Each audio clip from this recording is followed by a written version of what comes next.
तो दोस्तों इंस्टाग्राम पे आप सबसे डिस्कस करने के बाद I have decided to make some podcast video. जो ये वीडियो है that is more related to your life, मेरी ज़िंदगी से भी, क्योंकि क्वारंटाइन में यार बैठे बैठे बहुत सारी चीज़ें, बहुत सारी सोचें आपके दिमाग से गुजरती हैं। बहुत कुछ आप सोच रहे होते हो बैठे बैठे, हर बंदा कुछ ना कुछ करता रहा है इस टाइम स्पैन में। अभी कुछ दिन पहले I was searching on internet, क्योंकि मुझे आर्टिकल्स पढ़ने का शौक है, तो मैं कुछ आर्टिकल्स स्क्रॉल कर रहा था। आई फाउंड दिस कि बहुत सारे लोग जो सर्च कर रहे थे कॉमन चीज़ कि that is how to become successful in their life, how to become effective in their life. कुछ लोगों ने ये भी रिकमेंड किया हुआ था कि यार 7 habits of highly effective people पढ़ो, that is the effective thing to become effective. मैंने कहा यार शायद ऐसा हो, बट मुझे कोई यार चीज़ जैसे होता है अंदर से आपको करती है पिंच कि यार ये चीज़ सही है, ऐसा नहीं फीलिंग आई यार, कोई किक नहीं मिल रही थी।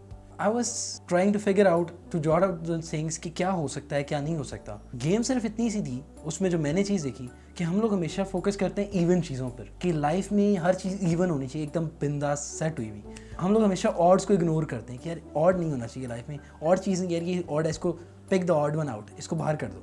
अगर आपके अपने सर्कल में देख लो, अपने दोस्तों में देख लो, आपको जो थोड़ा सा ऑड लगेगा you try to pick that person out. तो ये चीज़ हमारी लाइफ में कॉमन फिनोमेना होता है कि जिसको हम कर रहे होते हैं। एक और चीज़ है कि यार डूज एंड डोंट्स आपने देखे होंगे हर जगह पे, कहीं भी जाते हैं you have to do this and you don't have to do this. हमारा सारा जो ध्यान होता है ना डू पे रहता है यार, कि हमें ये करना है, ये जो नहीं करना ना हम उस चीज़ को हमेशा साइड पे कर देते हैं। हम ऑड को भी साइड पे कर देते हैं, ये नहीं करना उसको भी साइड पे कर देते हैं। हम लोग ये सर्च करते हैं कि कैसे इफेक्टिव बनना है, बट ये कभी भी कोई भी सर्च नहीं करना चाहता कि इनइफेक्टिव लोग क्यों होते हैं, क्यों। We are always keep on giving the examples कि वो यार बंदा देखो बिल गेट्स बन गया, यार वो CEO बन गया, वो ये बन गया। हमारा कभी ये ऑब्जेक्टिव नहीं होता कि कभी हम देखें कि जो वो बने यार वो तो सिर्फ चंद एक लोग हैं, but what about all others like us. मेरे जैसे लोग कितने हैं? अगर मैं अपनी बात देखूं तो मेरे जैसे लोग कितने हैं, और क्या हम उन चीज़ों को इग्नोर नहीं कर रहे? That is the question. तो बात मेरे दोस्त इतनी सी है कि जो ये इफेक्टिव होता है ना, effectiveness comes somewhere inside you. और अगर आप खुद इफेक्टिव नहीं बनना चाहते ना, तो कोई आपको बाहर से आके कोई एक्सटर्नल चीज़ आपको पुश करके इफेक्टिव नहीं बना सकती। हम लोग हमेशा एक्सटर्नल स्टिमुलस को ढूंढते रहते हैं कि हमें ये करना है, हमें ये चीज़ आएगी और वो हमें जो है आकर एक दफ़ा ट्रैक पर ले आएगी। ऐसा नहीं होने वाला यार, ऐसा कुछ भी नहीं होने वाला। देखो एक छोटी सी कॉमन करने कि गलत आम की चीज़ है कि हम लोग सोचते हैं कि यार हमें बहुत इन्फॉर्म्ड रहना है, I am very informed kind of person. तो मैं सारा दिन न्यूज़ देखूँ, मैं ये चीज़ें गैदर अप करता जाऊँ, ये मैंने ये चीज़ देख ली, मैंने ये चीज़ देख ली, मैं बहुत ज़्यादा इन्फॉर्म्ड हूँ। आई कॉल देम कि इल इन्फॉर्म्ड, कि जो इन्फॉर्म्ड नहीं है बल्कि बीमार है इस इन्फॉर्मेशन से। हमारा जो न्यूज़ मीडिया ये सब चीज़ें जो कर रही हैं उसमें यही कुछ ही हो रहा है। आप इन्फॉर्म नहीं हो रहे, आप अपने इन्फॉर्मेशन को समझ लो कि एक्सप्लॉयटेशन हो रही है आपके माइंड की इस इन्फॉर्मेशन के साथ। So that is the thing. Nassim Taleb अपने कोट में इनकी एक बात लिखते हैं जिनको मैं कोट करूँगा यहाँ पे अपनी सी जो बात में। उन्होंने लिखा है कि अगर आपको न्यूज़पेपर से अपनी जान हमेशा के लिए जुड़वानी है ना, तो you have to read the previous week newspaper for 1 year. अगर आप ये एक्टिविटी करते रहोगे ना, तो आप पुरानी इन्फॉर्मेशन को तो चलो अटेन करते जाओगे, बट अल्टीमेटली आप उस जो समझ लो ना फ्लॉ आपके अंदर आ रहा है उससे बच जाओगे। और अगर आप अपनी लाइफ में यार सक्सेसफुल बंदे हो ना, अगर आपकी लाइफ में कोई दुख गम तकलीफ नहीं है, तो मेरे ख्याल से आपके पास इस न्यूज़ से ऑब्सेस्ड होने के लिए कोई जगह नहीं होगी।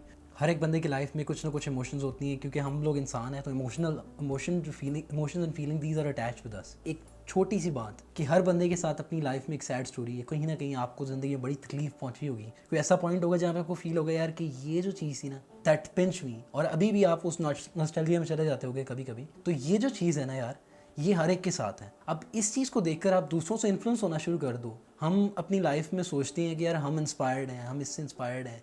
बचपन में यार मेरे हीरो थे Quaid e Azam, and when I grown up what happens, अब क्या हुआ? क्या अब मैं वो इंसान नहीं हूँ? Am I change? क्या हुआ ऐसा? तो यार ये प्रायोरिटी शिफ्ट हो रही होती हैं आपकी, बट कभी भी किसी को देख के इन्फ्लुएंस होने की ज़रूरत नहीं है। Try to get inspired. आप इंस्पायर हो सकते हो, और इंस्पायर होने और इन्फ्लुएंस होने के दरमियान में एक बारीक सी लाइन है। आपने इधर क्रॉस की तो यू आर इन्फ्लुएंस्ड, और इधर क्रॉस की तो यू आर इंस्पायर्ड। तो you have to think about it. कोई और आके नहीं बताने वाला, आप ही ने सोचना है ये चीज़। अब इससे आगे की एक बात, बहुत सारे लोग होते हैं अपनी लाइफ में जो न्यूज़ से इन्फ्लुएंस होकर, और ये कि यार ये हो रहा है, ये हो रहा है, दुनिया में ये हो रहा है, सेलिब्रिटीज़ ये कर रही है, मुझे ये करना है, तो वी डोंट हैव दैट। और इफेक्टिव बनने की बात है ना कि आप इफेक्टिवनेस किस तरीके से अचीव कर सकते हो अपनी लाइफ में। तो एक सिंपल सा एक फॉर्मूला है, मैं आपको बताता हूँ, जो I concluded in during these days, जब मैं इस सब चीज़ को कर रहा था, लिखते हुए और इन सब चीज़ों को प्लान करते हुए। देखो इन्वेस्टर्स जो होते हैं ना, अगर फाइनेंस के लोग हो आप, अगर आपका कभी भी ताल्लुक हो या किसी को जानते हो, they keep on investing in the stocks. वो शेयर खरीदते और बेचते हैं, ठीक है। बट हर एक फाइनेंस में इन्वेस्टर जो होता है ना सक्सेसफुल इन्वेस्टर नहीं होता। सारे इन्वेस्टर सक्सेसफुल नहीं होते फाइनेंस में। हर बंदा बिल्कुल ऐसा नहीं होता कि आज उसने स्टॉक्स में इन्वेस्ट किया ही is going to be successful. Simple सी बात है कि कुछ लोगों का फिनोमेना होता है कि they keep on purchasing and selling. जब प्राइस कम हुई उन्होंने ख़रीद लिया और जैसे प्राइस बढ़ी बेच दिया। पर जो सबसे कामयाब इन्वेस्टर होगा वो वही होता है कि जो सही टाइम पे स्टॉक को ख़रीदता है और उसको होल्ड करता है फॉर द राइट टाइम। तो उसमें उस राइट टाइम का इंतज़ार करने के लिए हमें अपने आप को कॉन्टीन्यूटी चाहिए, हमें इफेक्टिवनेस होने के लिए एक हर चीज़ के अंदर कहते हैं ना कि मुस्तकिल मिजाजी चाहिए। अगर आप वो नहीं है ना आपने आज स्टार्ट किया, कल को छोड़ दिया, परसों फिर स्टार्ट कर लिया, 2 दिन बाद फिर छोड़ दिया, फिर स्टार्ट कर दिया, अगर ये स्टॉप एंड स्टार्ट वाला रहेगा ना तो you can never be effective. If you want to be effective you have to keep the continuity in your life. अपने कामों अपनी चीज़ों के साथ कंटिन्यूटी रखो, keep the pace with things, you are going to be successful. ये एक conclusion है छोटी सी मेरी अपनी लाइफ से जो मैं फील करता हूँ। कोई भी एक्टिविटी हो keep it with the continuity. अगर आपको अपनी लाइफ में इस मुद्दा जो पूरी बात को मैं कंक्लूड करता हूँ कि जो अपनी लाइफ में सक्सेसफुल करना है तो you don't have to follow others. ये आपकी ज़िंदगी की रेस है। क्यों दूसरों को फॉलो कर रहे हो यार, क्यों उनकी चीज़ों पे कर रहे हो? डोंट थिंक अबाउट देम, वो क्या कर रहे हैं, उनकी लाइफ में क्या है, उनके पास कितना पैसा है, क्या उन्होंने अचीव किया। Don't bother them, think about कि मेरे पास क्या है, मैं अपनी कैपेसिटी में क्या कर सकता हूँ। Focus on your habits, your outcomes, what you can achieve in your life, it's all, और you are going to be effective in your life.